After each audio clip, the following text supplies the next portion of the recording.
जय गुरुदेव वचन मुक्तिकम। जय गुरुदेव की वाणी। जो चले गए लौटकर नहीं आए। सौभाग्य से यह समय आपको मिला है तो ऐसे समय का सबको लाभ ले लेना चाहिए।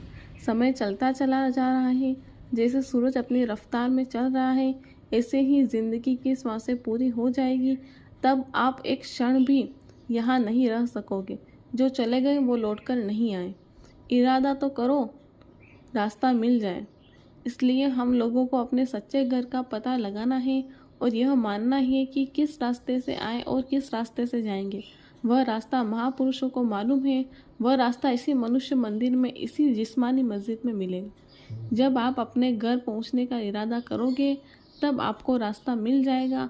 आप मदद चाहेंगे तो आपको मदद मिल जाएगी और आप जल्दी पहुंच जाएंगे। सत्संग ध्यान से सुनो। आप यहाँ दूसरों का सामान लेकर आए हो, यह साथ नहीं देगा। यहाँ तक कि यह शरीर भी आपका नहीं है, इसे वह यहीं रखवा लेगा। कहीं आपको बड़ी चीज़ मिल जाए तो छोटी छोटी चीज़ों पर ध्यान नहीं देना चाहिए।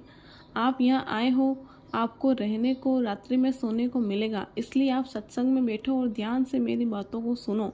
सत्संग नहीं समझ सकोगे तो भजन भी नहीं कर सकोगे। इसलिए सत्संग बड़े ध्यान से सुनो। भजन ही तुम्हारा साथ जाएगा।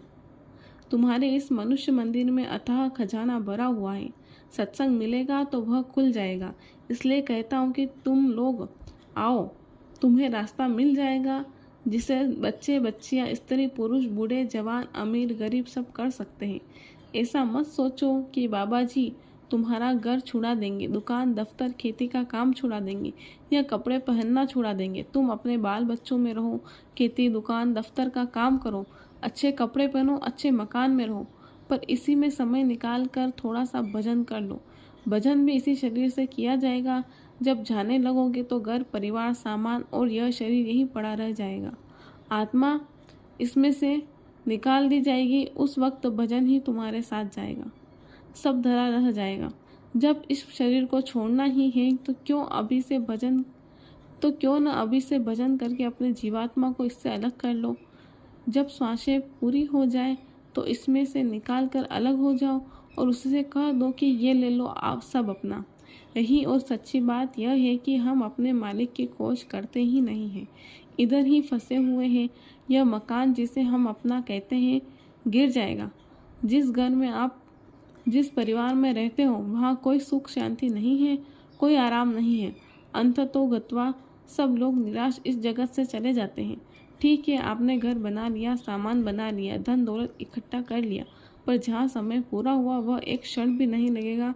यह सब यही धरा का धरा रह जाएगा। आपने इसके लिए कितना परिश्रम किया, कितना समय लगा दिया। अगर इतनी मेहनत आप अपने प्रभु को पाने के लिए की होती तो मालिक न मिल जाता। हमने ये सोचा कि कैसे इस लोगों को अपने घर पहुंचाया जाए जो गृहस्थी में रहते हैं। कैसे ये भजन करने लगे, ये भजन में लग जाए तो इनके लड़ाई झगड़े खत्म हो जाए। यह मत सोचो कि तुम पढ़े लिखे नहीं हो तो भजन कैसे करोगे। भजन हर कोई कर सकता है, पढ़ा लिखा हो तो फिर भी नहीं कर पाता, बिना पढ़ा लिखा कर लेता है। प्रकृति का रुख विनाश का है, बचना है तो भगवान का भजन करो। जय गुरुदेव।